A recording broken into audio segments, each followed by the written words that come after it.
We are also praying for the people of Puerto Rico. We love Puerto Rico. Puerto Rico. And we also love Puerto Rico.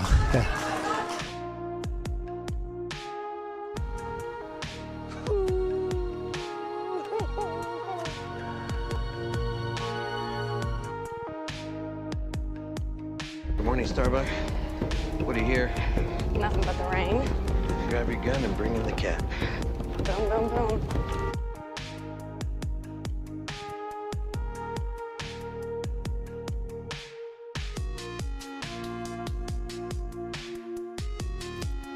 Ladies and gentlemen, boys and girls, thousands watching all over the world. Hello, everybody. This is Rolo, the Puerto Rican pistolero, coming to you live from beautiful, sunny Miami, Florida. After the time change this week, which wasn't that difficult because now I have gone back to Atlantic time, the way it was in Puerto Rico. I hope you all are doing fantastic. I wasn't sure if I was going to do a rant this week, but I decided why not? What else was I going to do today? And there's still a lot of things to talk about. I don't think it's going to be as long as last week. I just went on with like a 2-hour intro last week, and that just went crazy. But we'll see how we go today. You know how the rants work. I always have like an idea of what I'm going to talk about, and then it just kind of organically explodes as my mind goes, because I have a crazy ADD mind. But I think I pretty much was on track last week. How's it going, everybody? I see JM the Elite Fan, Novella Princess, Den Hawken, Comic Misconceptions, A2, All Thumbs. Great to see you all, and I'm sure many more will show up just like last week. We'll start with the usual housekeeping stuff. I will be going live tomorrow for our Fortnite with La Familia at 6:30 as usual. Next week's streaming schedule may be a little bit crazy because I will be going back to Puerto Rico next weekend, so I'm going to have to start disassembling and packing this streaming gear that I've got, and some of it's going to come back to Puerto Rico with me that I'd left here before. Some of it's going to stay, so I'm kind of swapping around parts, so to speak. I've got this new teleprompter thing so I can actually look at you guys when I'm in the chat. That I've got to figure out how to get back, and all this other junk here. And now with DHS, you know, maybe that's something to talk about. The fact that the Department of Homeland Security has not gotten its funding back. So there are 4 and 5 hour waits just for domestic flights to get through security. So I am not looking forward to that next week. The airports here in South Florida are usually pretty cool because they don't make you take your shoes off. They've got crazy new X-ray machines that are like the 3D X-ray machines that basically like make you nude, so they can totally perv out and look at you. But the convenient thing about them is you don't have to take any stuff off, and they don't make you empty your bags. So hopefully it'll be a little bit more efficient here, but I highly doubt that's going to be the case. This weekend, I am also going to be going to the Trading Card Mega Fest Explosion. I believe that's how they say it here. Let's see. Gaming stream full screen, or which one is it here? I gotta choose the right. I gotta choose the right one here. Look at this. The camera's all jacked up, and let's bring in the screen share over here. Which screen is this one? This one's my smaller one. Okay, cool. The Trading Card Mega Fest Explosion over here. So this is gonna be this weekend. I'm gonna be there on a Saturday with my friend Rebecca. She's Poke Girl Becca on Instagram. You should check her out. She's really cool. And yeah, so we'll be there for pretty much, most of the day and afternoon. Trading cards are not my speciality, but they are hers. So I'll be going. I'm not going to be at MegaCon next week. Sorry, everybody. I kind of wish that I was, but I got to get back to my cats. Maybe next year, depending on what time it falls, I'll be at MegaCon for the first time. And geez, how long will it have been? Probably like 3 years, 4 years. At that point, I think the last time I went to MegaCon was 2023. So we'll see if I go back next year, depending on when it falls. But I do plan on going to the Puerto Rico Comic Con, which is going to be the first week of April. So I will probably go there on Friday, or maybe I'll go Friday, but it'll most likely be on Sunday or Saturday and Sunday that I will be going to that. It's going to be a 3-day event. It's not going to be anything too crazy like MegaCon. I think they're going to have like 6 or 7 bigger celebrity guests. But it'll be interesting to see how nerd culture is in Puerto Rico, how some of the cosplay is there, and to see how the scene is. So I'm always a bit surprised by the things that I find in Puerto Rico, and I'm looking forward to checking that out. But go ahead and check this out. Tickets are like $37 for VIP if you want to go, and a lot cheaper than that. You know, it's trading cards. So it's Magic the Gathering. Pokemon cards will be the biggest thing, and a bunch of other stuff. So yeah, $16 to like $38. So it's pretty good. It's at the Seminole Hard Rock Hotel and Casino, which is a really awesome place to go down here. You don't have to gamble. It's pretty much a big resort. It's a giant guitar hotel. If you've ever driven down the Florida Turnpike going on your way to Miami, it stands out. It's pretty much a local monument around here. We've got a few crazy local monuments in South Florida. I would say the guitar is one, and the giant Pegasus that is slaying a dragon, if you've never heard of that, at Gulfstream Park, if it's still called that. Let's see. Pegasus statue. Pegasus dragon statue. There it is. Yeah. So this thing is crazy. The owner of Gulfstream Park, which is a horse track down here, just years ago decided to build this thing, and it's like a massive bronze statue of a Pegasus like stomping out a dragon. It's really wild. So I don't know why he wanted to build it, but it is it's pretty sweet, and it's something to behold, and most people don't know it exists. It's over 100 feet tall. So that's some of the weird and crazy stuff that we've got down here. But yeah, go ahead and follow Polka Girl Rebecca. She's super cool. So I'll be hanging out with her. We'll do some vlogs. I know that she's got other content creators and YouTuber friends that will be attending. So maybe we'll make some new friends and people to follow, which is always exciting. So go ahead and check her out. But that's pretty much, that's all the random stuff that's going on this week with me.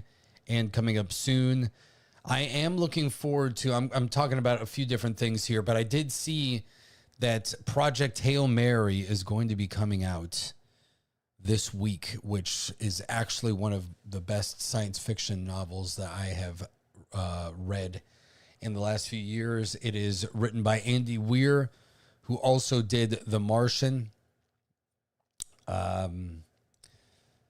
Robert, is it Gosling is playing the main character in that one? I'm not sure. He's a great actor, but that's not how I imagine the main character of this book. I really imagine like a mild mannered guy. I think The Drinker saw it. I haven't watched his review. I don't want to because I've read the book. So I'm going to try to listen to the audiobook really quick over the next couple of days and see if I can do that and kind of catch up. But the premise is that the sun is dying. We don't really know why. And so NASA pretty much comes up with a mission to go to a nearby star that seems to have been affected sooner, or were the origin of whatever this astral phage. So it's almost like a disease that is a stellar disease that's affecting stars and causing them to dim, which would bring on an ice age in the U.S. So we embark on a mission to that other star to find things out. And along the way, our main character makes a friend from another solar system. And I think I almost don't want you to watch the trailers because I think they reveal too much, but it's a really great story, and we'll see how they're able to compress it in the 2.5 hours. But I'm looking forward to check that out, and I'll see when I can watch it. I'll try to give my review. But like I said, next week, I'm not sure if we'll have a rant or a Fortnite stream because I'm probably going to spend as much time enjoying myself as possible. I have to hit up the gun range at some point. I've got a few like personal appointments I have to take care of because I always go to the dentist and things like that while I'm in town. So I got to knock out the last few of those before I go. So stay tuned. But this week we should be good. Sunday, I have not chosen a game yet, but if you guys are able to hit the super chat goal tonight, which may be very ambitious, then we will have a members Mario Kart stream. If you're able to do that today, we can have that Mario Kart stream either this Sunday or the next Sunday, and the old man will be able to participate. He doesn't even know. He's probably watching the stream right now. He doesn't know I'm committing him to this. But I do have my old Nintendo Switch with me, and he used to play Mario Kart all the time. So if we're able to do this, I will get the old man to play on my other Nintendo Switch, and we can play some Mario Kart 8 as well as Mario Kart World. So if you wanted to go, we got to hit that super chat goal. If not, we'll find something else that I'm going to play. We'll find a new single player campaign to break through. Anyway, so what is really going on this week, ladies and gentlemen? Well, it's kind of the same things that have been going on for the last couple of weeks. Last week, I went on a big deep dive on the Iran war and what I thought, kind of the big picture viewpoint of that, some of the repercussions. We spanned the entire globe, and I explained what I felt. Well, not just what I felt, what the clues were that explain what is Donald Trump's foreign policy, what are we going through right now, why are we at war with Iran, what are the stakes here, and kind of what this means for the midterm elections. None of that has changed. I think that the situation on the ground is kind of what we expected if you were being realistic about things. I think a lot of people, including myself, have been frustrated with kind of the back and forth messaging coming from the Trump administration. If I can say what the biggest flaw or failure with the Trump administration so far has been, it's been disjointed communication, which is kind of what has always been President Trump's problem since his first term, where Trump is trying to always balance being braggadocious, intimidating our enemies, and also trying to assuage the financial markets and the American people, because he does seem to, tap into the pulse, so to speak, of the MAGA community more than, other presidents in the past have paid attention to kind of their diehard supporters. So I feel like, surprisingly enough, based on the polls, it seems like the war is actually not as a divisive issue outside of the Twitter sphere that I would have thought. On the Twitter sphere, it seems like it's a 50-50 issue. Outside of the Twitter sphere, I saw a YouGov poll that showed that something like 85-15, which was pretty shocking to me. I thought it still would have been closer to 50-50. But the biggest concern right now is really the increasing oil prices, and that does call into question some of the timing of this operation. And if one of the critiques that I can have is, and I was speaking with the old man about this earlier, is that unconditional surrender is a nice victory condition. I actually don't really mind that, because I think one of the issues that the United States has had since World War II is that we've not fought wars looking for unconditional surrender. Now, the problem with unconditional surrender is that that's pretty hard to guarantee. And when you have decimated the leadership of a country many times over, there don't seem to be many people left who would want to surrender.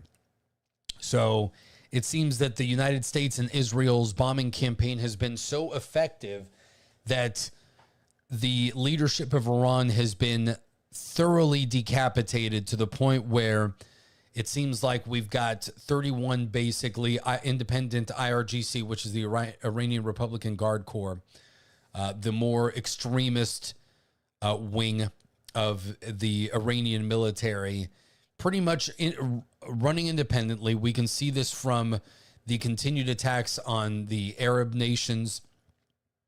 Turkey was targeted as well. Obviously, even drones were launched to Cyprus, which brought in some of the EU members like France and Great Britain. Finally allowed us to start using their bases for the bombing campaign. So this has become a pretty large regional conflict. But I think the surprising thing, and really for me, it's been very surprising because we've been watching the war in Ukraine unfold for about 3 years now. And, you know, whether we like it or not, we've been providing Ukraine with weapons, and we've been, you know, paying close attention to their tactics. We know that Russia has been using their own cloned version of the Shahed or the Shahed, however you want to pronounce it, 136 drone, which is Iran's weapon of choice, and really the weapon that has caused the most damage and the most casualties in this campaign. I believe that those Shahed 136s have been responsible for all of the deaths that we've seen on the American side right now. I believe that we're up to 9 or 10 soldiers now that have been killed, and it seems like it's all been from these drone strikes.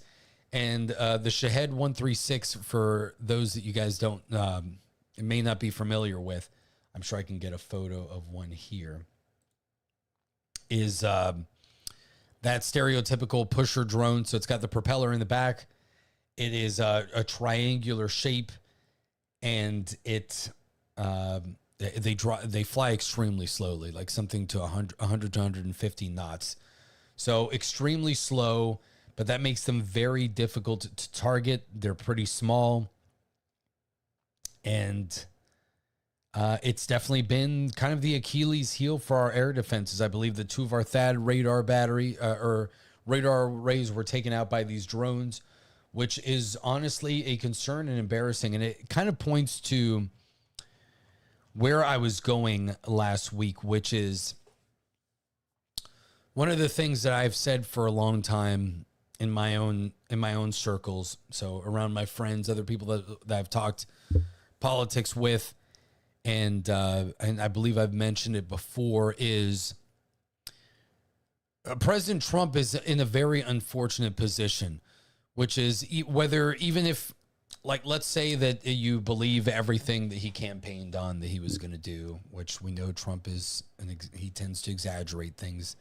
You need to be realistic, but I know a lot of younger voters were pretty disappointed with everything that they're seeing right now. It's like, well, it's politics as usual, or they feel that President Trump is being hampered by either the courts or really, and we'll get into a rant about this later on, the GOP itself really being the biggest enemy of Trump at the moment.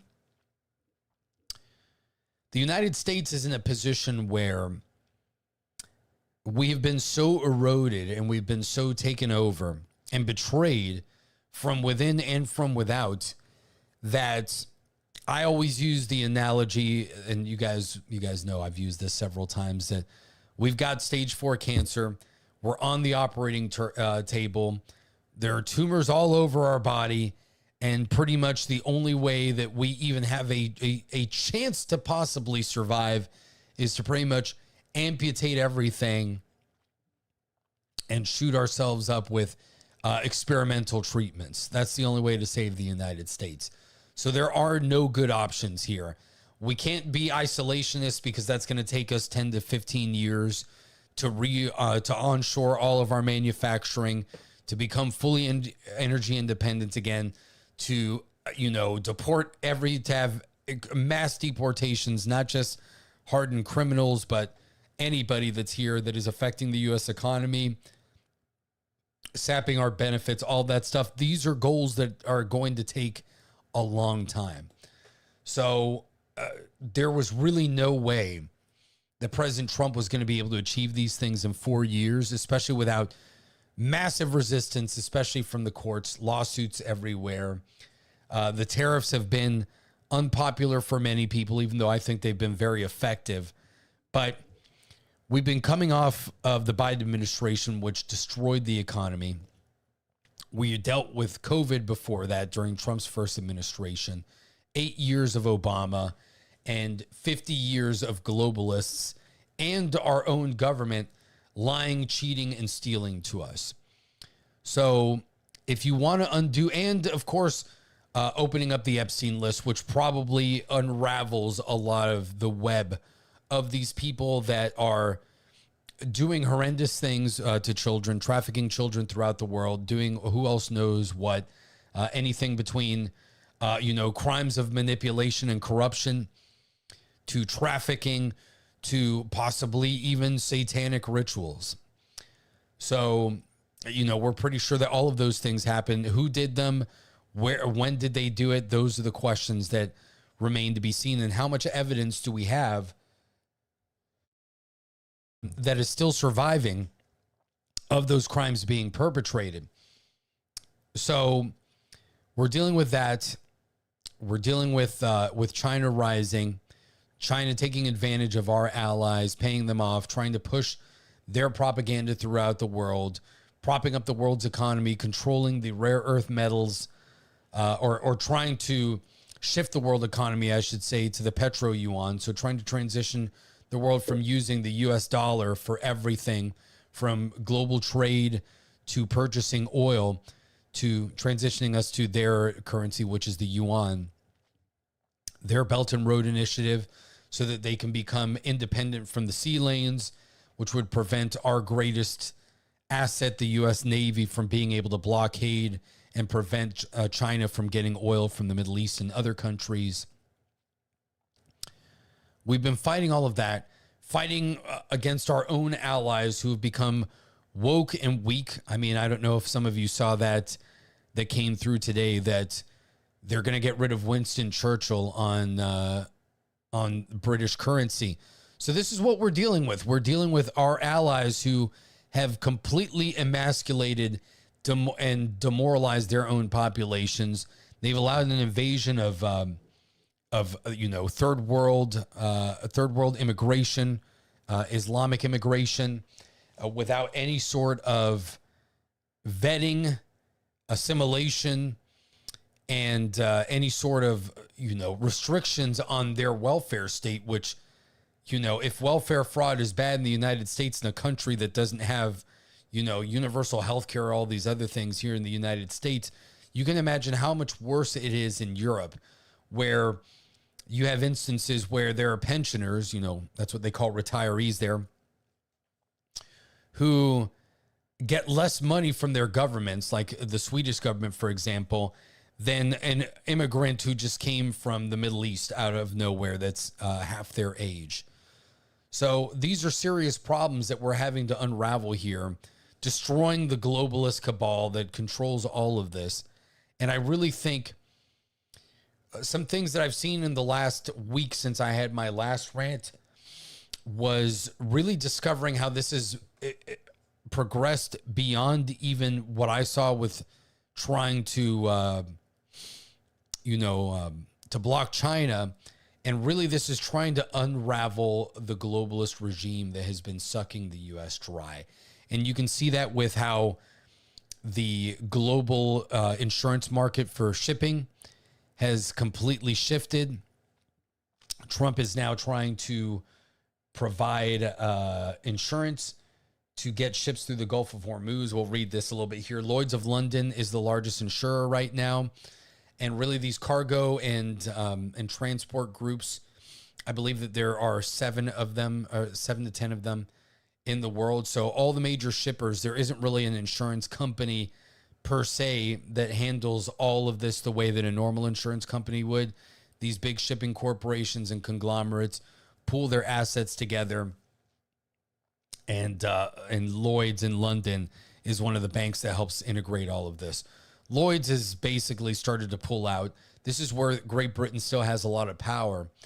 And if you've been keeping track of some of the stories, it looks like Lloyd's has allowed essentially Iran to skirt sanctions over the years by letting them bank and send money through their banking system, which is not supposed to happen based on all the sanctions that we've imposed upon them. So we're literally fighting against the global banking system, which is no surprise to many of you.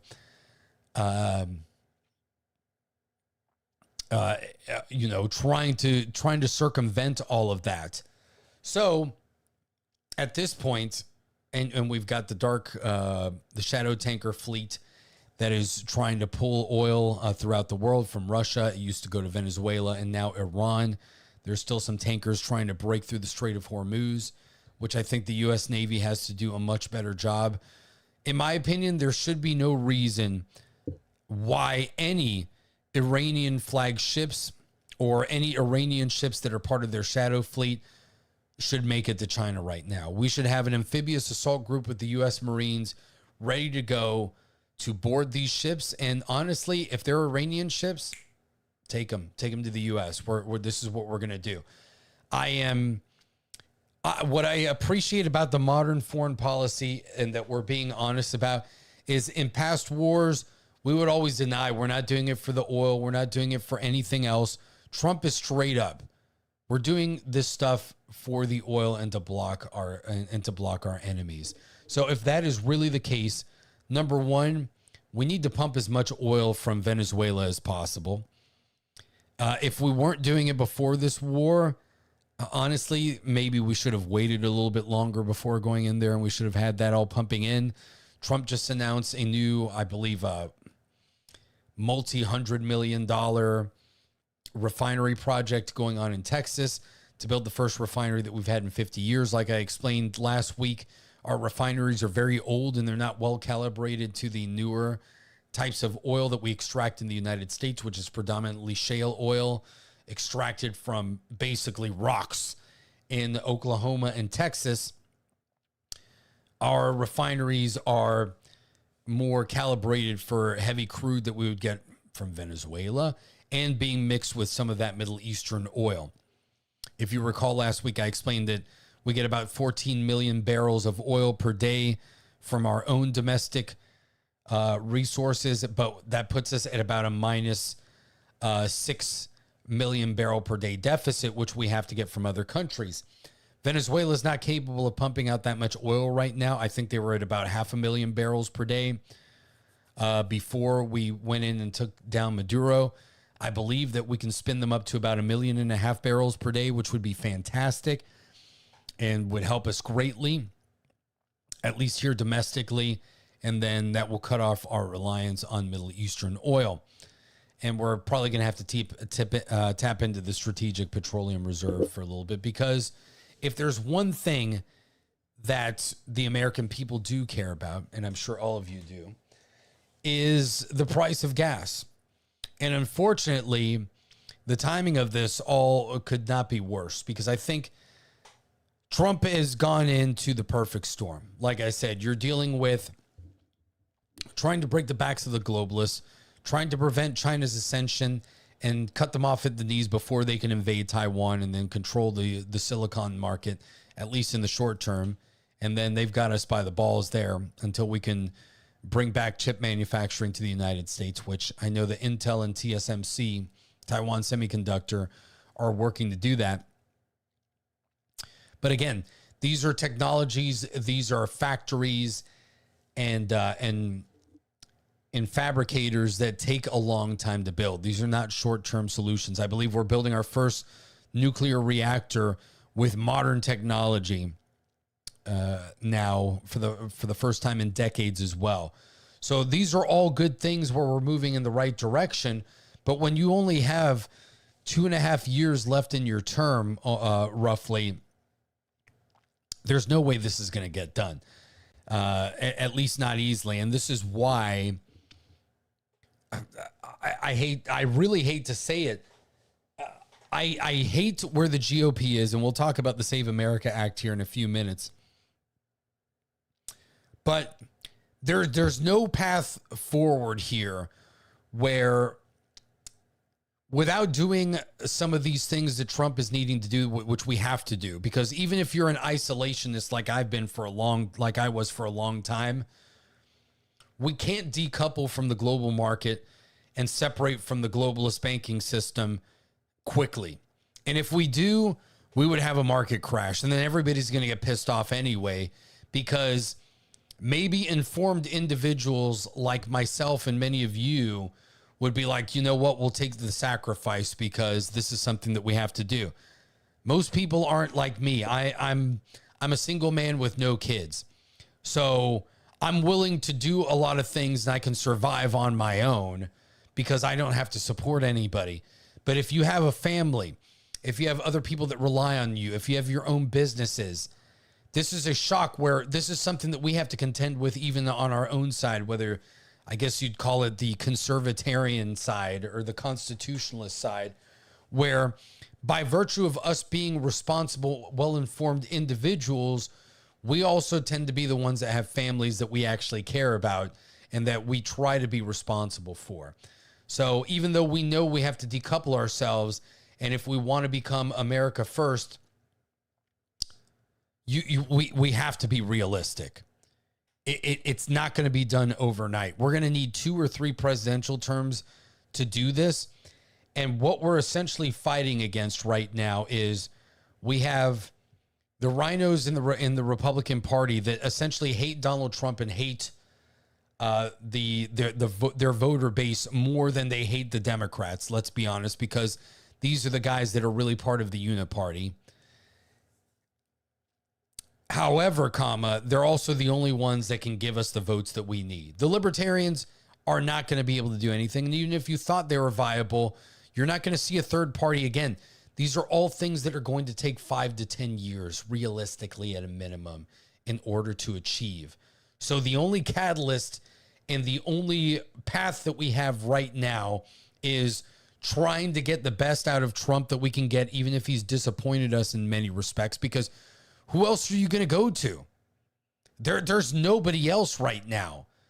And, you even mention Rubio or JD Vance, and our own side, the hardcore side, is going to flip on you too. And this is the problem. See, as somebody who's pretty cynical and kind of a catastrophist, this still frustrates me because I have a lot of people that are like, Trump broke our promises on this, or he didn't do a good job with the Epstein list. JD Vance is bought out by Palantir and big tech and these AI companies. Marco Rubio is a neocon in disguise. Okay, then what can we possibly do? So that's where we're at. We are dying. We're literally bleeding out on the table. And if you don't take this more than ever, I would say, because I know I've been sick and tired of this. Like, if you don't vote for the Republicans, then we're going to lose everything. I'm sick and tired of it. But this is literally where we're at the point where Trump has so thoroughly pissed off our enemies, both in the Democrat Party, our foreign enemies, and in the globalist regime, because of the good things that he's done and what he's revealed and begun to unravel, and how he's shattered a lot of their sacred cows, that if he doesn't win, and by he, I mean in the midterms, and if we don't get, whoever he decides his heir is going to be in the next election cycle, what do you think they're going to do to us? They've already said what they're going to do to us. Susan Rice, other people have said it. We've seen how they reacted after Charlie Kirk. So this is basically we literally have no choice. I want to punish the GOP. I think somebody has to run against them. But unless we have Elon Musk, and we can't do anything in this cycle because the primaries are already over. The rhinos like Cornyn, the Murkowskis, all these people, they're locked in. We can't get rid of them right now. We're screwed when it comes to them. So all that we can do is give President Trump a chance in his final 2 years not to get impeached. And by the way, if we lose the Senate, if Alito and Clarence Thomas decide that they want to retire, and we don't own the Senate, how are we going to get conservative Supreme Court justices? We're not. And then we have potential the potential for this to reverse on us if a Democrat wins the presidency, and now they'll have the Supreme Court. We already know that the left-wing courts are corrupt and they don't care about our laws and our Constitution or anything like that. So this is an essentially political life or death situation. That's where I feel that we're at. And I don't think that that's an exaggeration whatsoever, because you can already see how everything is. So that's how I feel. Yes, I know Cornyn, we still have a shot with Paxton, and Trump wisely decided not to endorse in that race because he knows people in Texas don't like Cornyn. And even though Paxton has a lot of baggage with him, he has a good track record as far as the cases that he's brought up, and he's won the elections 3 times in Texas. So let the people in Texas cook. Let them vote for him. If they choose Cornyn, then it is what it is. We've got a rhino again, but that's what they voted for. So at least we have to prevent Tallarico from winning. Tallarico would be the worst choice. And Tallarico is one of the most dangerous politicians that we will see, because despite the headway that we've made when it comes to Christianity and the revival that we're starting to see in this country, especially sadly after Charlie Kirk's assassination, there are a lot of churches that are very weak and they're very liberal. They've become woke over the years. I'm not talking about the ones with the rainbow jihad flags and all that stuff, and that, have female pastors or anything crazy like that. I'm talking about your regular mega churches, the Joel Osteen type of stuff, where it's all just, I'm going to speak to you about Jesus and he's just your best friend. And as long as you follow him, everything's going to be great. And there's no such thing as sin or suffering. Everything is great. And it's like, no. You've got to talk about, you have to talk about people with, that, we are sinners. You have to talk about that bad stuff, the stuff that nobody likes to talk about with Christianity, which is like, yeah, people go to hell. There's consequences to these things. So we have too many Pottery Barn feminized churches that are just positive motivation that happens to say Jesus is our best friend. And so we have to, those are the ones that are going to be captured by a Tallarico, right? Or that are going to be too afraid to speak up, because too many churches are also afraid of losing their 501c3 status. But it is our duty to be politically involved and to push out against things like, look, abortion is bad. Gay marriage isn't good. These are all things that are not biblical. It doesn't mean that you don't love people that are fallen. We're all sinners anyway. God loves us all. We can save everybody if they want to be saved, but you got to be upfront about things and tell the truth. So LaQuasia says I got to run in 20. I don't have the money to run. I need Elon to pump like $100 million in here to do something like that. And I'd be in Florida anyway. I guess I could go to Congress and try to mess with these people there, but they'll utterly annihilate me if they could. And look, I got to be a little bit more learned in certain things, but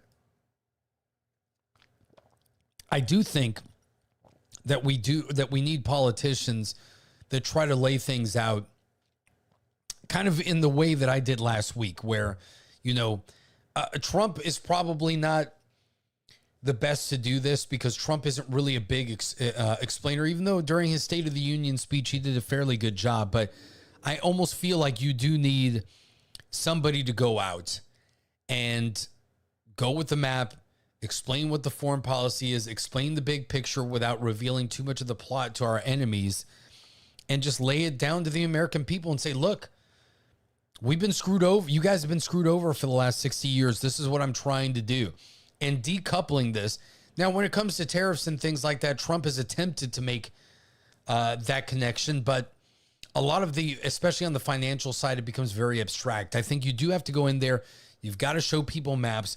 You have to explain a little bit of history, and you do have to take the time to do it.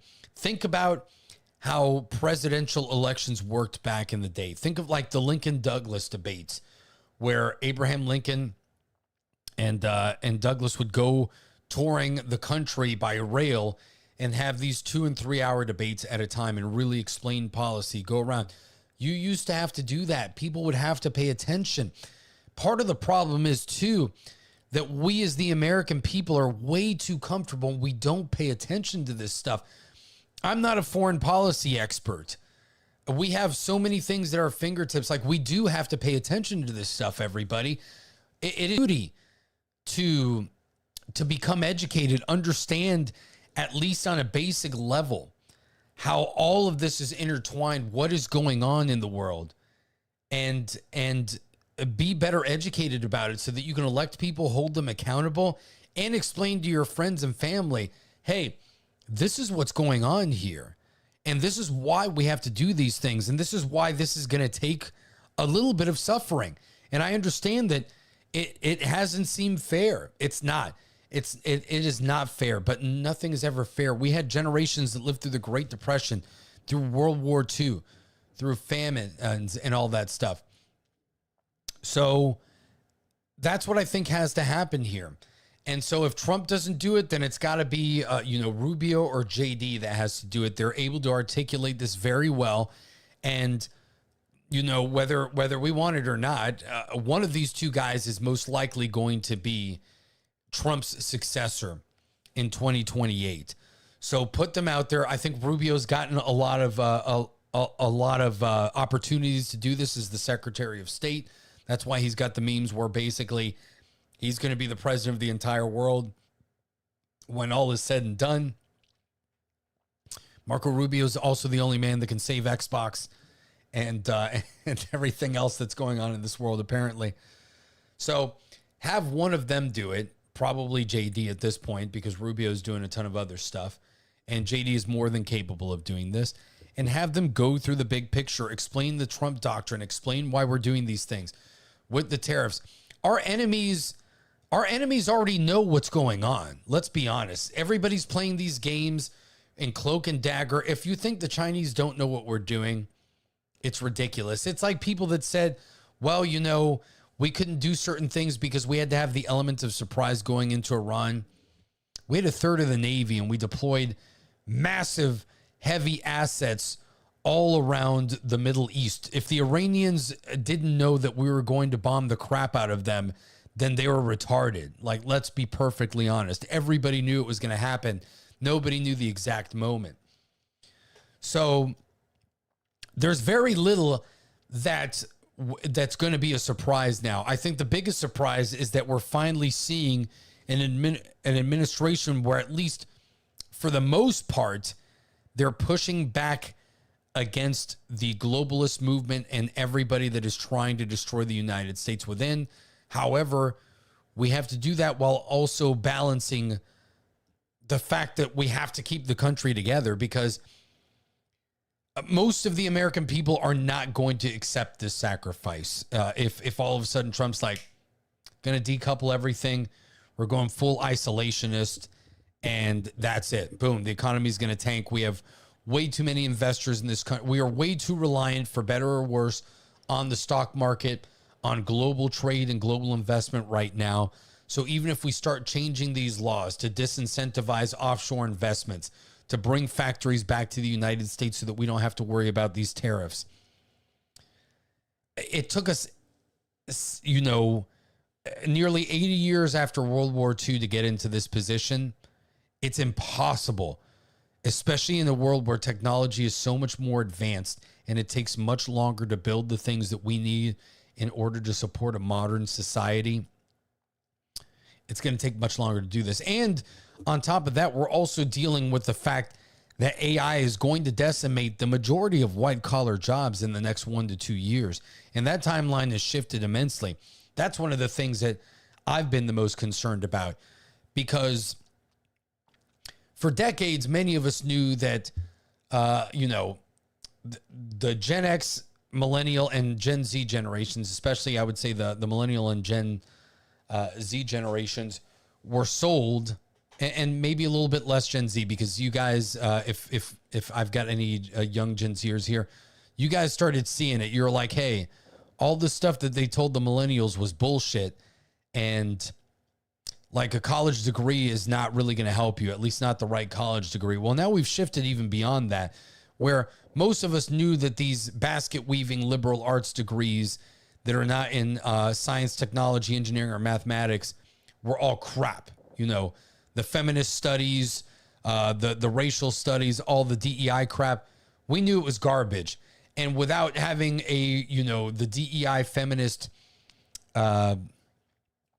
industrial complex to support it, they were all useless.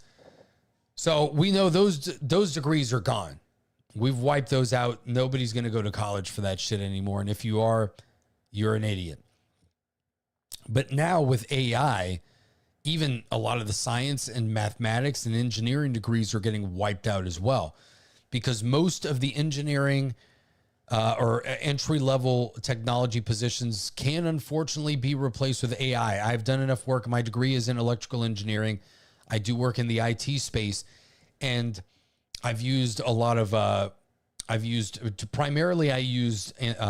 Claude, which is from Anthropic, which they've been big in the news, and Grok from X predominantly, because they're both good. They're both really good for different things. Grok is great for information gathering if you don't want it to be woke. Claude is extremely good for coding. And that's where you really see a lot of this shift in the marketplace. And I was able to code a financial tracking program where you can put your budget, see what your year-to-date expenses are, do pretty much everything that Excel can do, and also bring in data from external sources, have it run as either a web interface or run as a desktop installer. And I was able to do that in a day, and I don't program. Despite my engineering background, there's a reason why I chose electrical engineering. I hate programming, and in retrospect, I chose the right thing, because programming is going to get wiped out except for high-level elite programmers. Because what we're starting to see now is entry-level engineering and programming positions, and I'm sure we're going to see it in the IT space too. We're seeing it with help desks. You're going to see it with positions like paralegals. Basically, anyone that would be like a junior level position in a white collar job where you're not the manager or the one that's really supervising. Most of those jobs are going to get wiped out, and you're going to end up with managers that have to know how to interact with AI agents so that they can check their work, because AI is not perfect. It's garbage in, garbage out. But it's gotten good enough to this point, and it keeps getting better all the time, where secretarial jobs are going to get wiped out. The biggest demographic that I think is going to be wiped out, and this is going to have a massive shift, especially in the way that the culture has gone with the birth rate and the intersexual dynamics that we're dealing with, which is a whole other can of worms. If you're a bit red pill aware, for the gentlemen out there, you will see this coming. I think most jobs that women are in are going to get wiped out, because women are predominantly in white collar jobs. Men still work a lot of blue collar manual labor jobs, and those are the ones that will probably be the least affected. So you're going to see like the female job market and white collar jobs in general, I think, decimated, absolutely decimated. You're not going to need secretarial positions, assistants, paralegals, low-level programmers, low-level IT professionals, low-level engineering positions, anything like that, it's going to get wiped out. I have no doubt about that. If you don't think it's true, you are smoking something and your head is under a rock. AI is not going to replace everything, but we already see, even with the quality of videos that we're starting to see, that if you know how to work with AI properly and you have competency, it is an extremely powerful tool. So I'm not talking about, you as like a noob, like I'm going to replace artists and things like that. That's not going to happen. You're still going to create slop. But if you're already somebody who is artistically inclined and understands things, AI is a force multiplier for you. So rather than needing to work with a team, you're going to get individuals or very small teams who are going to be able to do the work of dozens or even hundreds of people before. And so this is where we're going to start seeing innovations from extremely small teams of people. that are going to be using AI agents essentially as their low-level peons to do a lot of the work.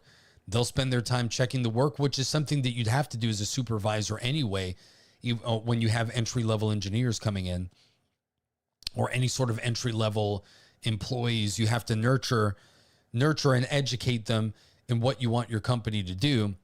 A lot of that AI is going to be able to do, especially any sort of administrative position. So that's a concern that I have. This is something else that Trump is going to have to deal with. And we know, unfortunately, for better or for worse, he's been pushing it because AI is going to be the key for defense as well.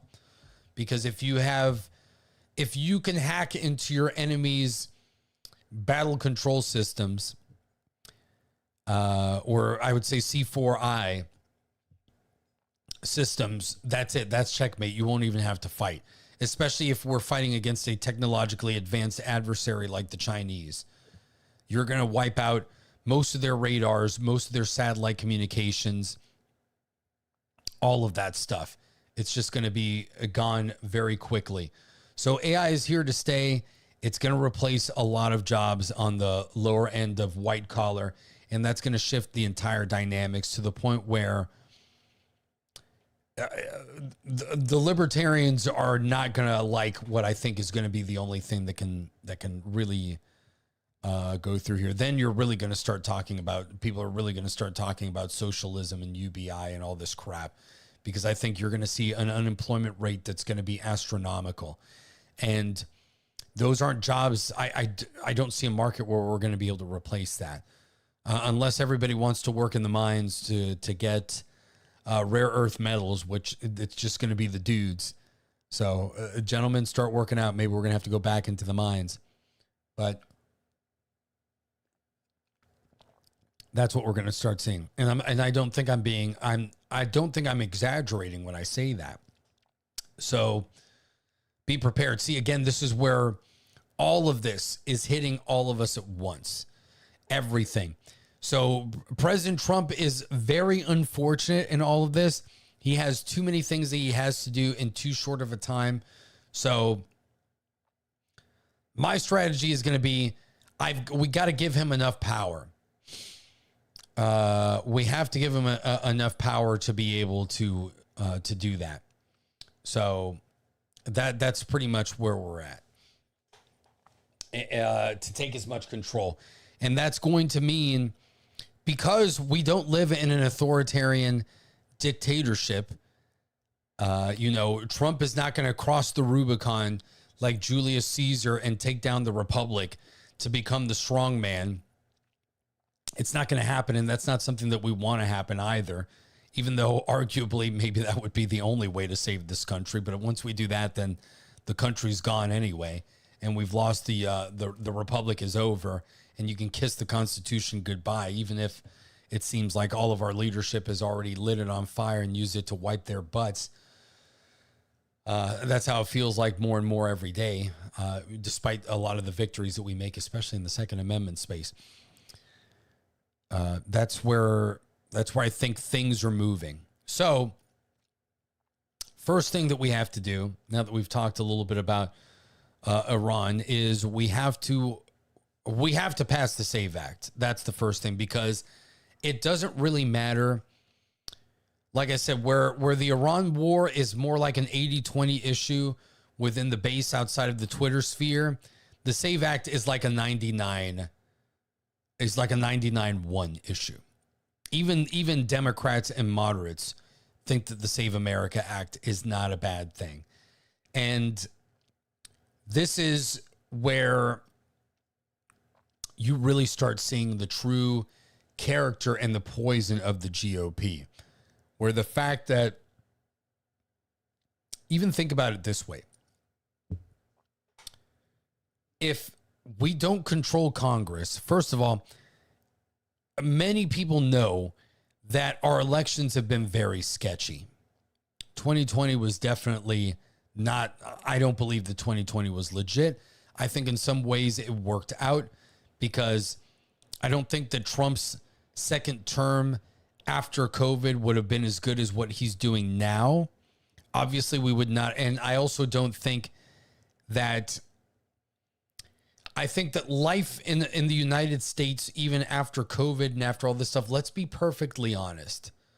As much as we millennials like to bitch about, the fact that, we can't buy homes, our purchasing power is less than ever. As a society, in many ways, we're not living in the Great Depression. Let's be honest. We're not living in the Great Depression. We don't have people going in bread lines or anything like that.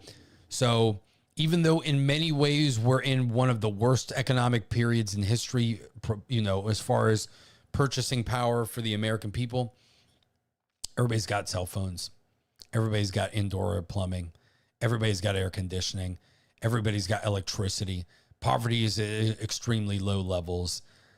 People can still buy TVs that are massive for less than $500. Despite all of those things, we're still in a point where I don't feel like life is painful enough for people to really realize certain things. So I think Biden came in, exacerbated things, made things painful enough for people that never would have voted for Trump to vote for him. So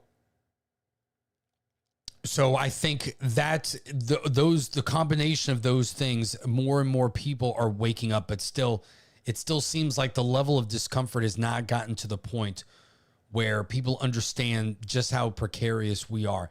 And a lot of it is that we live in an illusion, right? So America is like the table. If you've ever watched Home Math before, I'm not going to go too deep into that, but if you know, you know. So we're very Pollyanna-ish because of our position as the global superpower, and because we've got more nukes than anybody else, the most powerful military in the world, and we have the dominant global currency. We're insulated to a lot of the reality of the world. And we also know that basically if anybody comes to collect the debt, we can tell them to F off. We can. Like, what are they going to do about it? There is no country in the world that can force us off our pedestal through offensive military action. It is impossible. It has to be done through subversion, and it has to be done by making us lazy. And we are a sedate society. Perfect. Yes, absolutely. Like Cerberus in the chat says, we have gigabit internet, and avocado toast is a human right. These are the things that we hear about, unheard of throughout all of our out of history. We live at such a level of decadence that we don't even realize it. And that's always been my biggest concern about if we go to war against China or something like that, if we're forced into it. We are so used to dominating in every facet, and we are so spoiled that look what was going on in TikTok. Young people did not give a crap that TikTok was being used by the Chinese as a PSYOP program and to spy on us and to manipulate us because, I make a living as a content creator on TikTok. So if you get rid of it, like, that's terrible. I'm not going to do that. Do you think the Chinese give a crap about shit like that? If China's going to go to war with Taiwan, they're going to get rid of WeChat. They're going to shut down their internet. They're going to lock everything down. We saw what they did with COVID. They were locking people up in their buildings, and the Chinese people could do absolutely nothing about it. But here, God forbid, oh my goodness, computers now, RAM is $900 for 64 gigabytes. This sucks. I am pissed. I hate Donald Trump because I can't build a gaming computer right now. I can't run my games at 4K. I can't do any of this stuff. This is bullshit. I don't like it either, but at the same time, I'm like, this is a little bit ridiculous. And if we do ever expect to go through some hard times, we're well and truly screwed if this is the attitude that we're going to have. It is absolutely true. We are unwilling to make any sort of sacrifice. And I get it. We have been getting screwed by the elites and by the rich and by many of our politicians. But many of us as the American people, we demand so much and we have so much. This is part of the problem. And you see it in every facet of society. And I understand it too, because a lot of times we look at the elites, the corporate CEOs, the politicians is almost like a parent, and compared to us is like a parent and child dynamic where if you've got bad parenting, you're going to get spoiled and terrible children.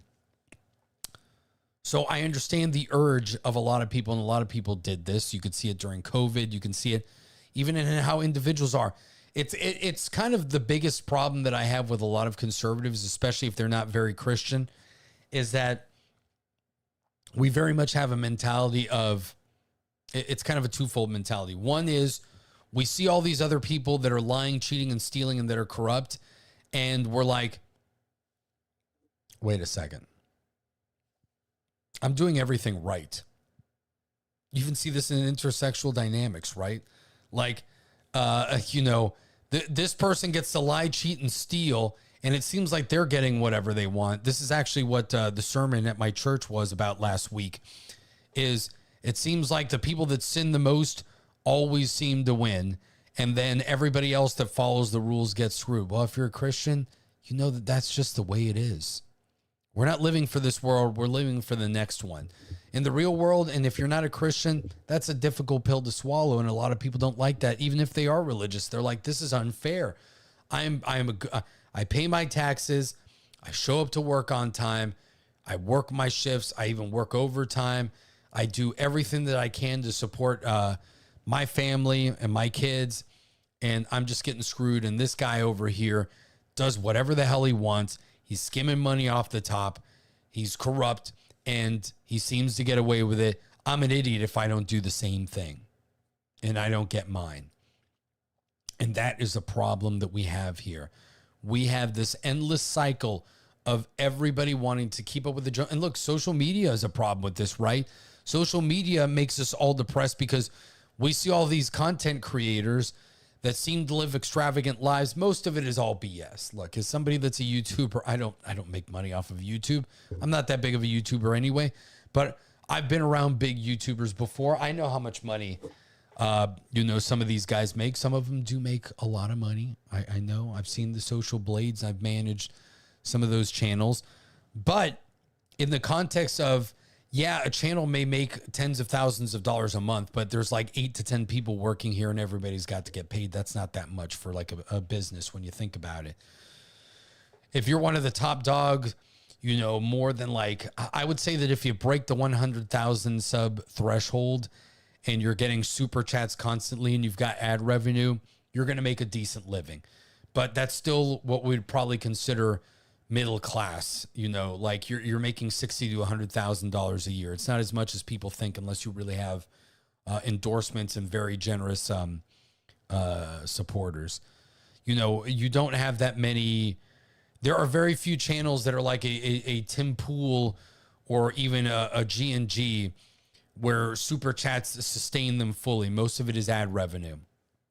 So that's like those are like top percentile channels that have don't have 10 million subs and are still able to sustain decently. But most things aren't like that. And but yeah, you see the lifestyles that people have, and some people are freaking in debt and they're just showing off, or they're renting cars to say like, look at me, I'm rich. And it's like, this person's not rich. They're just like, they got a camera on, they're showing you great angles. But if you go into they live in like a 1-bedroom apartment in the boonies somewhere. It's not like a living or a lifestyle. So everybody, shout out to Tom. Good to see you, buddy. Most people aren't like that. It's a grind, or you do it out of passion or because you care about the topic, or you're just social. So that's the cool thing. That's why I do this. I got out of the rants for a long time because I just kind of got tired of the bull crap. But at the same time, I'm like, you know what?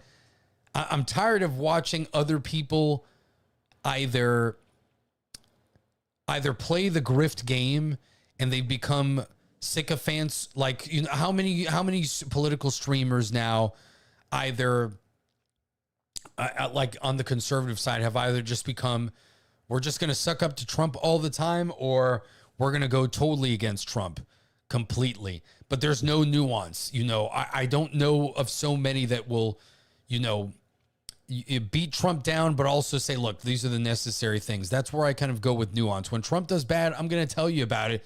When he does good, or when necessary things are happening, at least from the perspective that I can see, I'm going to tell you too. And I know some of you don't like it. Some of you love it.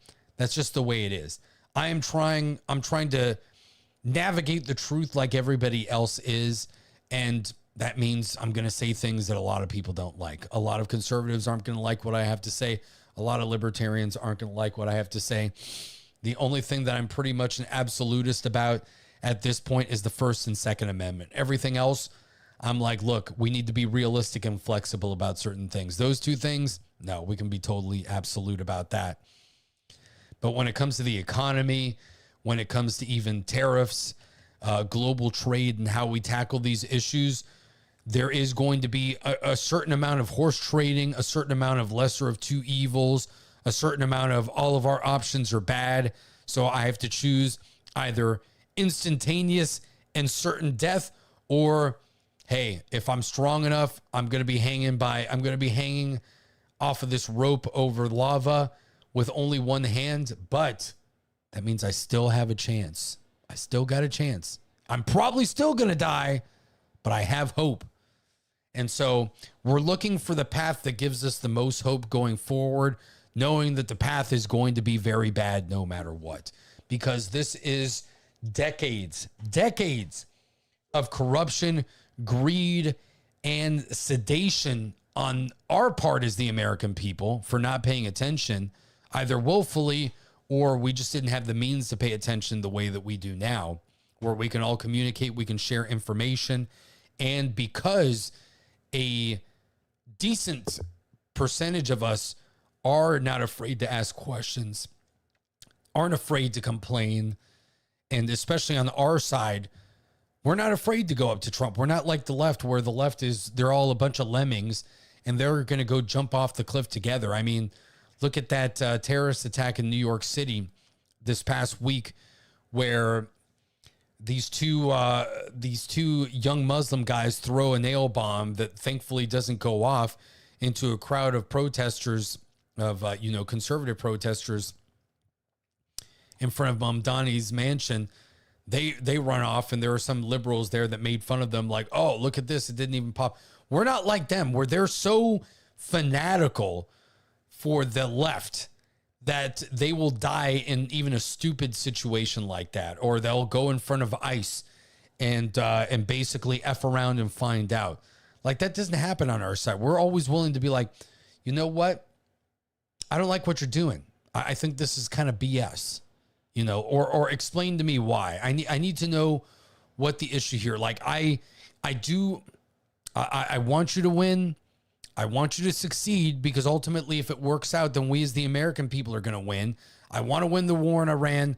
I want Trump to succeed. I want all of that, because if it works out the way that we hope it does and the way that he's articulated, in theory, we will survive this and at least set the foundation for us to really take this to the next level that we need to for the next decade, that we're going to need to start pulling out of all this crap. Because if we don't, our enemies are going to want revenge. They're going to want revenge. We have so thoroughly pissed them off that if we don't make permanent changes, and the SAVE Act is one of the first of those, and eliminating the filibuster, then we're screwed, because we're going to have a situation where, look, we may lose the midterms no matter what, because if this war in Iran takes too long to complete our objectives, if it's too long that we have high oil prices, that is going to have a trickle down effect on the prices of everything else, on top of the tariff sacrifices that we're already making. And other commodities that rely on global shipping are also going to increase in price.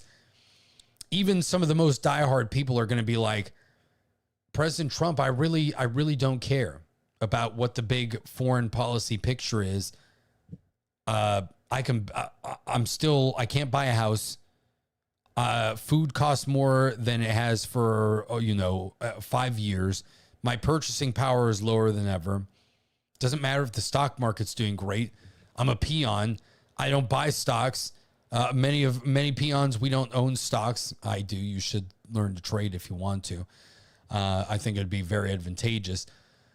Or we've got 401ks that we're not going to touch until we're retired. So yeah, maybe my 401k is doing great, but as somebody who's not even 40 years old yet, I'm not going to touch that until like a decade or 3 decades from now. So that doesn't help me. So I understand how a lot of people feel. And even though the effective inflation rate, I believe, has dropped from 7% to like 1.8%, it's still growing.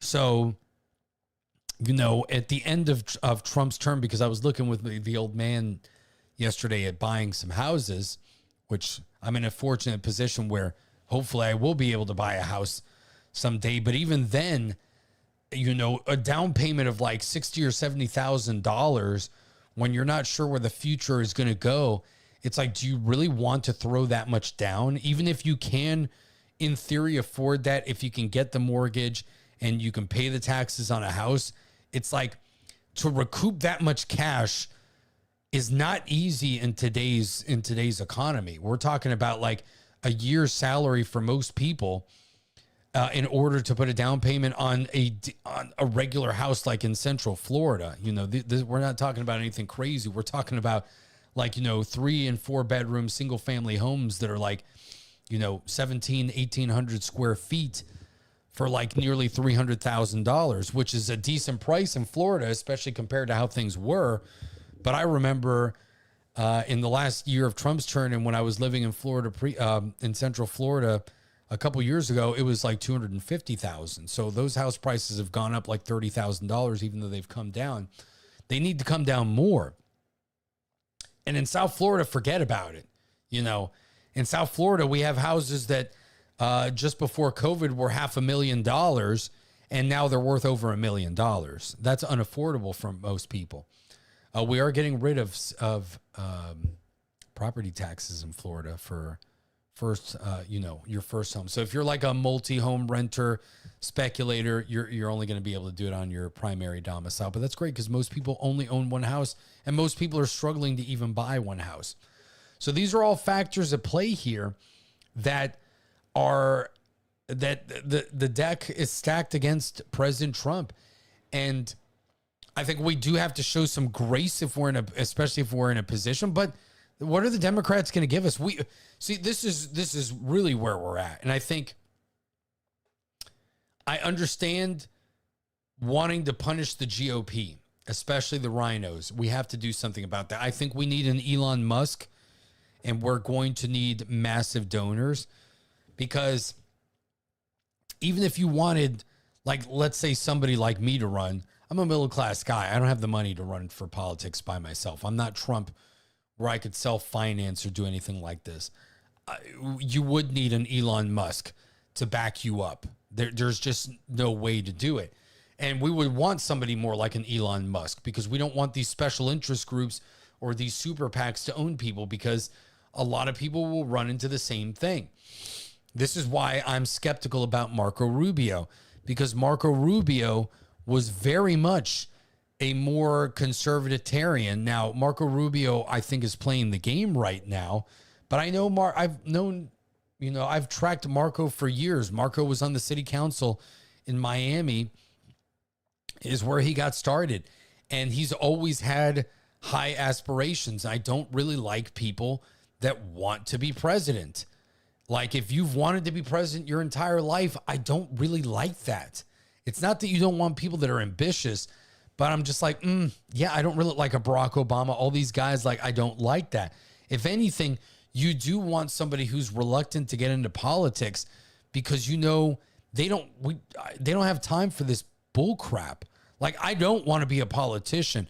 You want it to be service. It really is. It should be a sacrificial service to your country, your duty to be a politician. And that's originally how it was supposed to be with the founders. Congress was only supposed to meet a few weeks of the year. You'd go back to your constituency, work your normal day job, meet with the people in your state or in your district, whether you're in the House or in the Senate. Well, first of all, we didn't even vote for senators back in the day. I think we should go back to that, because the Senate's a mess. And yes, there are pros and cons to the way it was, but the original way that the Constitution was written was The House of Representatives is the people's house based on the population of the state. That's why there's more representatives. And the Senate was supposed to represent the states because the United States is a constitutional republic where the states have a lot of autonomy. We're supposed to have a somewhat weak federal government, not as weak as the anti-federalists wanted it, obviously, and maybe in some ways the anti-federalists had the right idea. Would the country have survived as long? I don't know, because under the Articles of Confederation, they didn't last too long. So we kind of tried that experiment a little bit, and if they weren't able to do it back then, when people were a little bit more virtuous and hardier, they were made of thicker skin than we are today, then I don't think it would have worked out in today's modern era where we're all spoiled and soft when it comes to many things. But be that as it may, yeah, we originally, the state legislatures would choose the senators, and that would make sense because the Senate is supposed to represent the state itself as a sovereign entity, and then the House would represent the people. But we got rid of that. We got rid of it. And now senators have way too much BS power, and you can end up with senators of opposite parties in the same state, and they don't even care. So it's a mess. And see, that would also get, the Senate would pretty much always align with what your states are. So we would pretty much have a majority Republican Senate right now if this was the case. Because I think we've got 29 Republican states at this point, if I'm not mistaken, maybe 28 with governorships and legislatures. I can look it up, but we do have a majority of states that have Republican legislatures, so we would have the Senate as a lock, and that'd be great. But that's not what we did. We changed that, and in many ways that we've changed and amended the Constitution, it's been for the worse. Over time, income taxes, all that stuff. Some of it has just been terrible. The Militia Act of what was it, 1899, basically dissolving the militias and creating the National Guard, which could be nationalized by the feds. So, gold being able to be taken from the American people. So some of this stuff has not worked out, but it's been done through amendments, and that's the way it's supposed to be. So we do have to have a basic knowledge of these systems in order to understand and to support them and not be taken advantage of, ultimately. So, when it comes to the SAVE Act, we may be able to survive the midterms with a temporary blip in oil prices and going through the Iran war. We cannot survive the midterms without passing the SAVE Act, because even laying all of this out, I know that there are many of you, and even myself, I would be disgusted to vote for a Republican that doesn't vote for the SAVE Act and not to punish the GOP. Because if we believe that the 2020 election and other elections were stolen, and if we believe that the Democrats are going to keep trying to do all of this to their mail-in ballots, from having dead voters on their rolls, trying to allow illegals to vote without the SAVE Act, obviously, we're cooked. So it would get to the point where it's like, well, what is the point in even voting for the GOP? These assholes are going to steal the election from you anyway. So we're done. So if you can't even do this to protect your political lives in the future, then what the hell can we possibly expect from the GOP? We can't expect anything from them. And we know that they understand this. Like, these people, some of them are stupid. Most of them are not that stupid. There is a level of corruption that is involved here. And Lisa Murkowski is definitely one of those. And ranked choice voting in Alaska is a huge reason why she's still around, because this woman has no business being in Congress, especially in a Republican state. It is incredible, absolutely incredible, that she is still around when she says bull crap like this. Where do you stand on the Save America Act? Do you, support getting this legislation passed to protect elections? Not as it is drafted, no. Why not? The implementation in a rural state like Alaska is going to disenfranchise an extraordinary majority. And while I support citizenship voting and voting ID, I want to make sure that it's implementable. Where do you stand on? So what she's essentially saying here is she's telling us two things. Number one, she thinks that a lot of people in Alaska are too much of country podunks to be able to get voter ID or not have it. Number two, more specifically, there are many communities within Alaska. Alaska is a special case because there's really no other state that has an excuse. Where some communities, especially where Inuits are, or it could be anybody, are isolated and they're only accessible by ship or by plane. So she feels that those people would be disenfranchised. How the hell do you already run elections if that's the case? So that's a bullshit excuse. Number two, if it gets illegals to never be able to vote, which is going to save us a ton of money, then the feds need to give money to the states in order to accommodate legal citizens to be able to prove that they're citizens. So this means that IDs should be free. And if we do have rural communities, then we need to fly our asses with a bunch of ID printers or passport machines, whatever you want to prove citizenship, to these isolated communities and give these people IDs for free. There is no excuse for this. When elections happen, I see all these Democrat super PACs get these tour buses and they pick up voters from rural communities to bring them to polling places. Republicans, you have to do the same freaking thing. If it is not illegal, we have to pay for people's IDs. We have to give them the means to do it.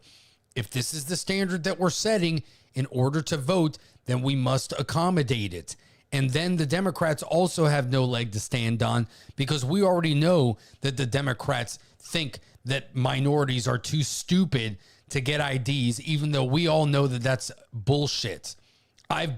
Last time I checked, I've been a Latino my entire life, and I've never had any problems getting my passport, getting my birth certificate, going to vote, flying anywhere, getting my driver's license, getting my concealed carry license. I've never had an issue. I used to live in a town in South Florida that was 80% black. The mayor was black. The entire staff of the city were all elected black officials. I voted in City Hall. Every single person that was in line, with the exception of myself and a few of my friends that were voting there, everybody was black. And guess what? They asked us for ID, and every single person that was Hispanic or black showed their ID. The people checking the ID were black. Nobody had any problems. Everybody was very competent.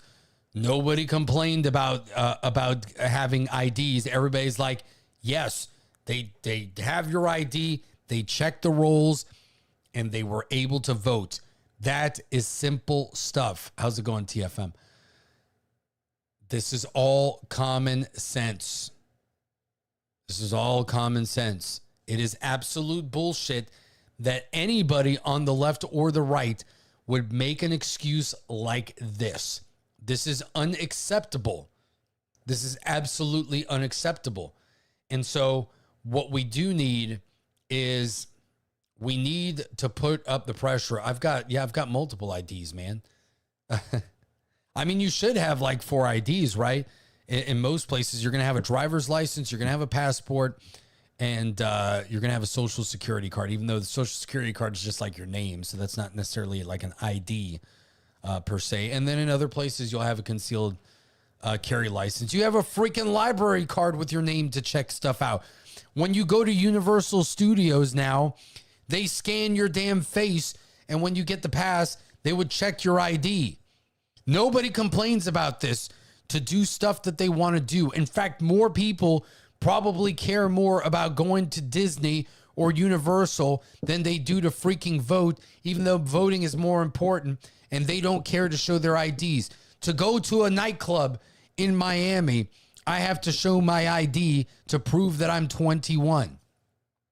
So everybody has at least one ID, or they can get one very easily. If you don't want to drive, they have state IDs. I'm not for this show me your papers, son, but we are at the point where we cannot have a functioning country if illegals vote to take away our rights and they have no skin in the game and they're voting for their benefits and we're the ones paying the taxes for it. That makes no sense. Even years ago, before he completely sold out, the idiot Bernie Sanders said the same. You cannot have universal health care and open borders. The Europeans have found this out. I spoke about Sweden earlier, where you're having retirees who are supposed to be getting Social Security benefits there, they're equivalent to it, pensioners, can barely get their benefits, but illegals or migrants that come who've never paid into the system get the same benefits right away. So come on, man. It is not difficult, and this is something we should all demand. And by the way, it also includes restrictions on transing kids and women in men and women's sports, which I do have another problem here because we do have to be even-handed about this. I don't want men to play in women's sports. I don't want women to play in men's sports either. You know, this one-way thing on this issue is bull crap too. It's got to go both ways. If you've got sex-based sports, if they're not co-ed, then that's it. Men playing men's sports, women playing women's sports, and then you can have a co-ed league, or you can do it like tennis where you can have doubles and you can have a man and a woman and do it like that. But none of this BS where, we protect one sex or the other. We got to protect both. We got to do it both ways here. That ain't right either. But anyway, it includes stuff like that everyone agrees on. Even most Democrat voters agree on this stuff. Only the most extreme do not. So this is like a 99% to 1% issue here. And the politicians seem to be on that 1%. And that is unsustainable. This will most definitely kill the Republican Party more than anything else in this. And you know what? I think that a lot of these GOPers, this is what they want. They hate Trump. They want their juicy PAC money. They're in with the globalists. They are traitors to the United States. And they want us to fail. And they want Donald Trump to fail. And that's why they're not voting for the SAVE Act. Or because they've got, look, here's the dirty truth. Here's the dirty truth of all this stuff.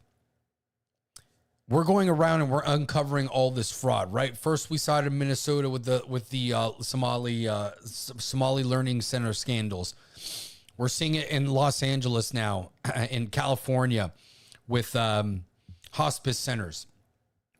We're going to see it in left-wing states, but we're also going to see this stuff in right-wing states too. And that's the dirty secret that the Republican Party doesn't want revealed. That a lot of these agricultural states, Florida may be one of them, even though I don't see any of our Florida congressmen and senators voting against this stuff. So Florida is red enough now where even a state like this that has a crap ton of migrant workers, it's not a problem. But how much do you want to bet that a lot of these states, the Nebraskas, the Iowas, the Idahos, any of these large agricultural states that have migrant workers, or essentially, illegals working on the dole, either at meat processing plants, working farms and all this stuff. They love their cheap labor. And I bet when we start unraveling a lot of the special interest groups that don't want that, they'll be part of the chambers of commerce throughout this country. and they will be on the GOP side as well. And we have to root it all out, all of it, dig them all out, punish everybody, and we've got to start punishing these companies too. We have to punish companies. So if you have a company and you knowingly have illegals hired, at a minimum, it should be a $100,000 fine per each one. You need to be buried, absolutely buried. But again, this will be another thing that makes the American people angry, right? We're going to kick out all the migrant workers, and you're going to have too many Americans that don't want to work in farms and do that kind of labor. So in the short term, all the prices of our agricultural goods and food is going to go up. And then everybody's going to, even some of the people that are like, I want all the illegals out, they would probably blame Trump. Like, look at this, the food prices are going up. And I'm like, people, like, we can't have this. We can't have this both or three ways, however many ways that you want it. Like, there are going to be consequences as we unravel all of these things and decouple it. We have allowed a system that is so tenuous and built on bull crap and corruption and the desire for the cheapest goods possible. Like, we got to be able to do it. We have to be able to do it. Yes, the courts are another problem. This is also why we can't afford to lose the Senate and the House, because as bad as rogue judges are right now, and look, this is another thing that we do have to start prosecuting more judges. We have to start going after them. We have to start firing them. There are provisions within the Constitution where the president can get rid of judges. Nobody's done it because they're too afraid to do it, but you can do it in times of bad behavior. So this is all going on, and it is all going to go on because there is nothing that we can do. Again, the chickens are coming home to roost. We have been corrupt for far too long here, and there is going to be a price that is paid. There is absolutely going to be a price that is paid here. Sorry, I've got to blow my nose here for a second. And if we don't do something about it, we're toast, and it is going to be painful. It is going to be painful, and I think most people don't want to go through it, and I understand it. I totally get it. But if this is what you wanted and what you voted for, it's going to happen. This is what is going to happen. There is no magic bullet here. If we want cheaper oil prices, we've got to drill more here. We've got to build more refineries. That's going to take time. We have to start taking the oil from these countries that we're going to war with. We have no choice. And in fact, I want that to happen. Do I want America to be the empire? No, that's not what I wanted America to be. But if we're going into Iran, if we're going to Venezuela, I want their damn oil. That's what I want. We have to look at all the waste and fraud. We needed Doge to stay. Getting rid of Doge was terrible. Elon didn't want to do it anymore anyway. I get it. But I think we needed something drastic like that. But even that puts a shock in the system. And that's when a lot of people start coming out of the woodwork, where a lot of people, even on our own side that are federal workers, are like, well, I don't want to get my job cut. Like, this was cool when it wasn't my job being cut. I'm like, this is no sacrifice, no victory. This is what it's going to take. And this is it. Again, we are terminally ill. We are dying on the operating table. There is no good ways. There is no good way to do this right now. There is no good way. But the SAVE Act is the first step, and it is a tangible and easy step to move forward. Do not let non-citizens vote, period. They must vote, or they must show ID. It is a minimum standard. Most countries in the world, developed and undeveloped, have this standard. It is ridiculous that in the United States we don't have it. Next up has to be getting rid of birthright citizenship one way. I highly doubt that the 14th Amendment was written at the time to account for anchor babies and what we're seeing with, Chinese nationals and other nationals from other countries trying to get in vitro fertilization and test tube babies in the United States and have them here so that they can use them as an anchor baby. No, that had to do with naturalizing slaves that were freed after the Civil War and making sure that they were citizens. It had nothing to do with what we're seeing now, and that has been abused as well. That's going to be a tougher nut to crack. I don't think the Supreme Court's going to have the balls to take that one, but that's the next domino that has to drop when it comes to this.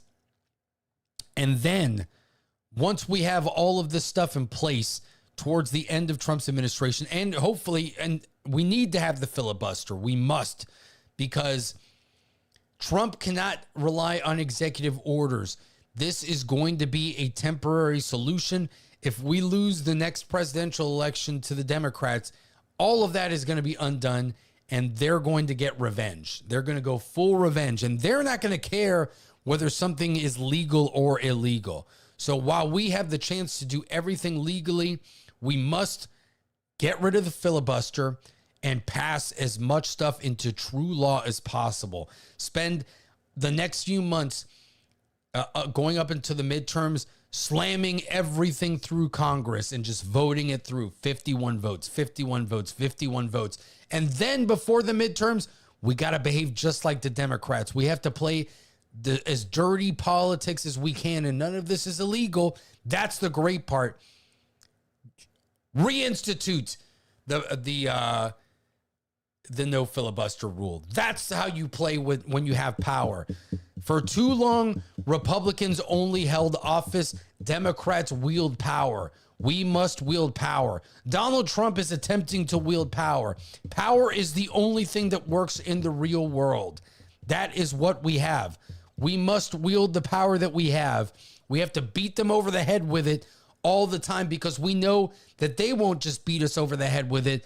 They will take us to the gallows, and they will hang us with their policies. That's what they'll do. So at a minimum, we got to beat them down, put things that make it as difficult as possible for them to ever be able to reverse or take the power back that we establish here that keeps this country together, or else we will suffer 10 times the consequences that we have now.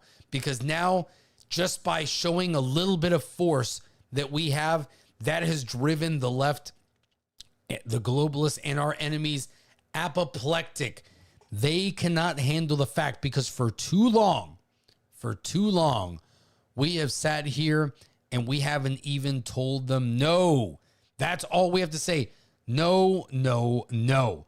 We're not going to do this. And you see the tantrums that they have, because for so long, we were just like, well, they called us racist, so we can't do anything about that. I'm just going to sit here and be like, I don't want to be called a racist. They're calling me really mean things, and everybody is going to think I'm a bad person. It's like, no, screw you. I'm taking this, and we're driving down the field. We're going to drive this down the field. We're going to go into the end zone. We're going to spike the damn football, and I'm going to take the unsportsmanlike conduct penalty. And then I'm going to go up to the ref. I'm going to say, you can take this flag and shove it up your ass, because I'm going to celebrate this freaking touchdown right now. That's what I'm going to do, because I know that the Democrats are going to deflate the footballs and they're going to pay off the refs. That's what they're going to do. So while we still have the initiative, I am going to shove it in their faces and run up the score as much as possible so that they never have an opportunity to do this again. Or it will take them decades to unravel what we are going to do to them. And that is to take away their power and to take away our constitutional rights, because that's what they're going to do. So we must ram this through as much as we can, and we have to eliminate these rhinos. You have to call Congress every single day. Call John Thune. Call your senators, even if they're for all this stuff, and let them know I've got your back on this one, to eliminate the filibuster, pass the SAVE Act, and to pass anything else that we need in order to protect Americans, to get to deport illegals, to empower this country as much as possible. That is what we have to do. We cannot be afraid of it anymore because we elected Donald Trump for a reason, right? We elected Donald Trump for a reason. And guess what? He got more moderates and ex-Democrats than ever, and he got a crap ton of minorities and young people by running on policies that the GOP thinks are extreme. They're not extreme. They're what the American people want. So we cannot moderate our positions. We must press the initiative and wield our power while we still have it, or else we'll lose it and they will make damn sure that we can't get it back. So that is what we have to do. So again, call Congress, let them know what's up, tweet it out all the time, retweet everybody that's talking about it, dunk on these people, let them know that they're pieces of crap if they don't, and let them have it. Let them have it. That's what you have to do. You have to let them know. This is how we were able to stop gun control. When I was really focused on the Second Amendment years ago, they could not pass that assault weapons ban even with Biden in office or do all this stuff because we destroyed them. And this was only people that cared about the Second Amendment, which are even a minority within the minority of gun owners. So if we were able to do that in the Second Amendment community, we as the majority of Americans should be able to completely inundate Congress with this and let them know, if you don't do this, you are going to be well and truly screwed going forward. And we will run every primary candidate that we can against you. And we got to ask guys like Elon and rich people on the right. And if you're a rich person on the right, we got to put our money where our mouth is. That's what we have to do. If you got the big bucks, if I could do it, I would. If I won the Powerball and had a few $1 billion, I'd be like, all right, I'm going to have to take a couple $100 million here and run candidates against these people, or have myself run, have my own campaign, and then support a bunch of other people, because this is the only way it's going to get done. These old boomer ass politicians that have been there for decades, they got to go. They got to go. If they're not America first constitutionalists, they're done. They're done. We got to get them out of here. We got to get all these special interest groups out of here.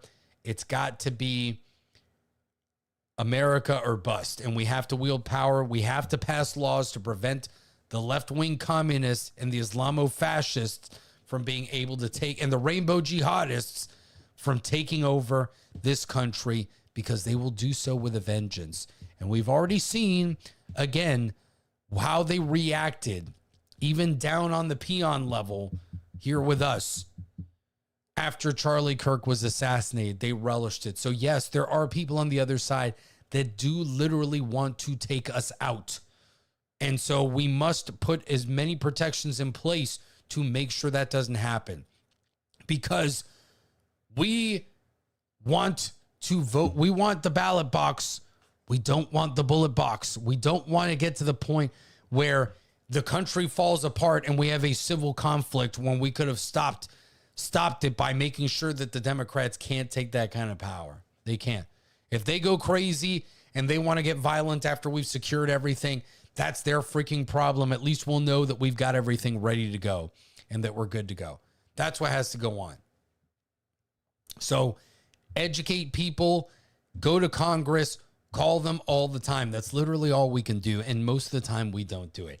It's incredible how much you get done by just doing things. That's it. For decades, we didn't do things. We were very selfish on the right because we have a tendency, because so many of us start our own businesses, because we work hard and we pull ourselves up by our bootstraps. A lot of times we're very unsympathetic towards people who don't do that. But the older I've gotten, the more that I've seen, even people on my own side, many of them are lazy, or they're just not paying attention, and they need to, you got to lead the horse to water sometimes. You really do. Honduras, saw you last week. Awesome. Good to hear from you. You're absolutely right. I'm glad that you enjoy the Fortnite streams. I saw your comment last week, and I felt bad that I couldn't respond to it, because sometimes I'm just going through it and I don't see everything that you guys say. So That's my call. That's my call to action there. Call Congress. Let's get Congress's number here. How to call the Senate. So now you guys will not have any excuses. I've brought this up many times, especially when we've needed to. Okay. Where's the screen share? Here we go. You can go to this website right here to contact your Congress or your senators, which is really who we need right now. This is for the Senate. That will be all your all of them. You've got the suite and phone list right here in PDF form. Nice and easy, no excuses. You can see their extensions. They probably won't pick up, but they will have an operator, and you just leave a message and you say, if you do not vote for the SAVE Act, I will make sure that one, I will never vote for you again, or I will make sure to primary your ass and call you out every step of the way and make your lives a living hell at every rally and every time that something comes up. So that's what you have to do. This is what must be done. And I will go ahead and link this right here so that you guys have this. You can email this to all your friends and family, or if you guys have your own podcast, you guys can put that out there. We're going to pin it right here into the chat. And there you go. That is how you can contact the Senate. In fact, I should have this bookmarked on this PC. Boom. There we go. It's been bookmarked. And then you've got the main switchboard for the Capitol itself is 202-224-3121. That number I actually did remember. So that is Congress's switchboard. Take it down, ladies and gentlemen. Call the switchboard, inundate it. Make sure that the phone line, I want a busy tone. I want a busy tone. That's what I want. I want to call that number and have it out of service because so many people are calling it and inundating it. That is what I want. That is what we're going to do. That is what we must do here. In fact, if we're still having this conversation next week, I'm going to hook up my phone to the switchboard and we're going to call Congress and we're going to tell them, you need to vote for this shit or else we are going to, you're going to have a revolt. The voters are going to revolt here, and it is a guarantee that it is going to happen. It is a guarantee. That is where we're going to be. That is where we're going to be, ladies and gentlemen. So we talked about Iran. We've talked about the SAVE Act. Let's spend the last few minutes here. We'll talk about a couple of different stories within the Second Amendment community here, because that is my old forte. I also talked a little bit about Project Hail Mary. It seems like Xbox is coming back. Maybe we're going to go back to Xbox is trying to right the ship. It might be too little too late of going back to exclusives and Project Helix. But of course they chose the worst time ever, right? I mean, how many of you think that the next Xbox is going to be below $1,000 if it's going to be a decent PC of some sort? It's probably going to have one of the new system on a chip processors. So, you know, a monolithic GPU, CPU with integrated memory with like 32 gigs of DDR memory. Like, how much do you think that's going to cost alone? If you look at the Strix Halo, the AMD Strix Halo workstations, those things run like $1,500 to $2,000, depending on how much memory you've got on them. So there's no way that Microsoft is going to be able to build a PC gaming Xbox below, like, realistically, I think below $1,200, especially with the ridiculous margin requirements that Microsoft has now, where they want all of their departments to make 30% margins or better. It's impossible. So I don't think that's going to happen. I'd love Xbox to succeed. I've always been an Xbox bro. And I do want another competitor because I think we've seen Sony's had their own debacles, closing studios, trying to have their live service games as well. So we do need another strong competitor. Nintendo's off doing Nintendo things. They're going to be fine. Looking forward to the Super Mario Galaxy movie. coming out soon as well. So I'll have a few reviews to do that. You know, it's difficult. I'm going to have to watch these movies in Puerto Rico because going to the movies, movie tickets are like $6. It's like $6 for your ticket and like $6 for like popcorn and like a hot dog or a burger or whatever meal you want there. And it's like, I can't beat it, man. Like I would pay like $30 to do that here, especially in South Florida. It's ridiculous. So we'll see how that goes. But I had, okay, so we've got a couple of stories here that I thought from the Second Amendment community. Gun-free Chicago transit boosting security as the Supreme Court weighs a challenge to carry ban. The Chicago Transit Authority is rolling out a new security plan as crime on the public transportation system has reached levels not seen in decades. And as the Supreme Court is set to consider granting cert to a case challenging the ban on lawful concealed carry imposed by Illinois law and Chicago Transit Authority policy. This would be a huge case because Illinois has some of the most egregious gun control laws in the country. They are right up there with California, New Jersey, and New York. So this would have massive implications everywhere in the country and would bring us closer to national concealed carry, which Mike Lee is also trying to pass a bill in Congress. Again, see, these are other things that we'd get. If we eliminate the filibuster, we can start pushing all this stuff through, right? We can have national concealed carry. We can get rid of the assault weapons, or not the assault weapons ban, the NFA, all that good stuff. It would be utterly glorious. So, Forgotten Man needs to go to PR so Rolo can take you on a movie day. Hey, man, you got to pay for yourself. The single ladies, maybe I can pay. But last time I checked, you're the forgotten man, not the forgotten woman. So, but you're welcome to come along and save some cash, and then we can hang out at the beach and have some cold ones and talk politics and learn how to surf. The move comes as the Trump administration has threatened to yank tens of millions of dollars in funding to the CTA unless it upgrades its security. While the move may satisfy the Federal Transit Administration, it also underscores the reality of gun-free zones, quote unquote. Criminals view these locations as target-rich environments, and even the prospect of a police presence can't serve to keep disarmed citizens safe from harm. The agency is committing more than 75%, is committing to 75% more policing hours on its system. And honestly, with all the things that we've seen, I mean, how many people have we seen murdered or attacked on subways in the United States? We saw the Daniel Penny case. Obviously, we saw the young woman, Zarutska, whose parents were at who was brutally murdered in North Carolina on public transit. So this is a serious problem. People should have an expectation of safety when they're using public transit. And guess what?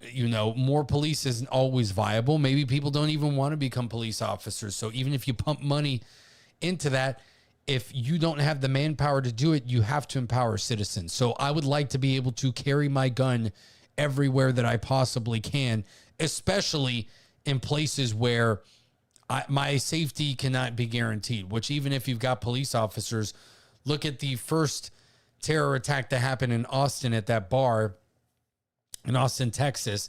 I think police were able to kill that or to bring that gunman into custody and take him and neutralize him within like a minute. So even if you do have a gun, if you're sitting around and your head isn't always on a swivel, which I get it, you don't always want it to be. You want to go out to dinner, have fun with your friends. But I can tell you, first of all, when I'm out with my bros, everybody's packing. That's just the way that it is. These are the guys that got me into guns in the first place. My best friends. So you're always going to position yourself in a public place that's advantageous, where you have access and vision to all of your exits. I'm just giving you guys some common basic knowledge here that you should all know. So you always want to have your face all of the potential entrances that you can and exits, so that you can see anybody that's suspicious coming in and out. Obviously, if somebody comes in armed, then you're in an advantageous position where you may be able to see them first.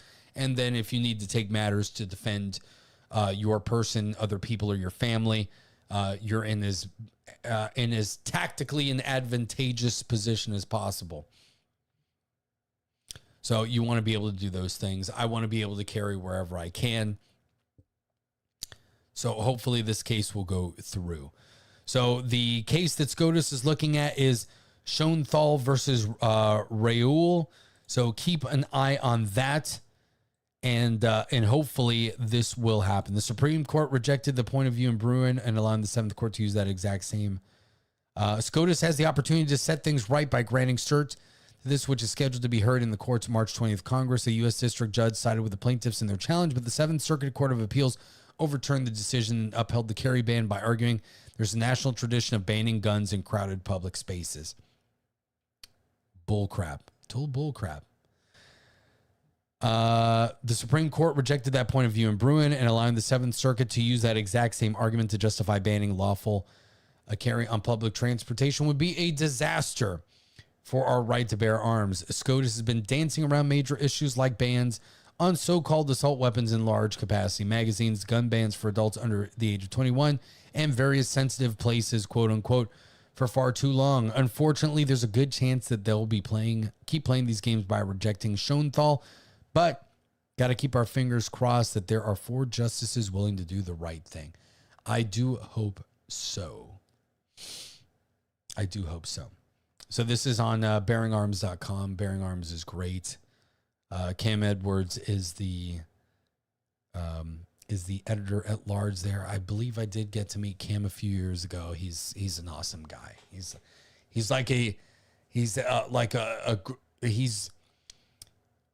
He looks like he would be a grizzled banjo player living in the mountains, and to a certain extent that is how he lives, but he's just got he's got a great voice for all this stuff. He's an awesome guy. Cam Edwards is fantastic. And to round out our Second Amendment news for this week, Michigan Republicans are introducing a bill to become the 30th constitutional carry state. This would be great with Gretchen the Witch Whitmer as governor. It's probably not going to happen, but hey, I know so many people from Michigan, all of them hardcore conservatives, love guns. The CEO of Phoenix Ammunition, who was on this channel in the past, in many moons ago, Justin Nazaroff, great guy. He's been on Tim Pool as well. He's based out of Michigan. Great company if you want to buy ammo from somebody who doesn't sell to gun grabbers and law enforcement that would take away your guns. He's a great guy, and they'll meme stuff. So head out, check out Phoenix Ammunition. You see me wear their shirt every once in a while. They're up in the great state of Michigan. Michigan gun owners might be the latest able to enjoy constitutional carry. That is, if some Republican lawmakers get their way. A measure under consideration in the State House of Representatives would make Michigan the 30th state to have such a law on the books. Filed on March 3rd, HB 5653 would do away with the requirement for lawful Michigan gun owners to pay a fee and jump through bureaucratic hoops to practice their Second Amendment right to carry a firearm for self-defense. And a few other bills introduced in conjunction with HB 5653 would ensure that is implemented properly. Quote, for the government of the state of Michigan to tell that we have to be qualified under the guise of their rules in order to protect ourselves is a far cry from what the Constitution provides for us. Representative Jay DeBoyer, one of the bill's sponsors, told WMMT News. Another sponsor of the bill, Representative Joe Fox, explained the importance of the measure during a press conference on the bill. He pointed out that the effectiveness of constitutional carry laws in states that have passed such a measure. So, yeah, if you're in Michigan, do this, support this bill. Again, call your state legislature as well. Crash their phone lines. Let them know that this is what you want. We have had constitutional carry now in Florida for a couple of years, and it's been fantastic. I still had my concealed carry permit because you can get past the waiting period to purchase firearms here, which is very bad for my wallet, but very good for the Constitution. As far as having concealed carry or constitutional carry, and it's been awesome here in Florida. I'd love to see the Michiganders catch up and join the Second Amendment wave.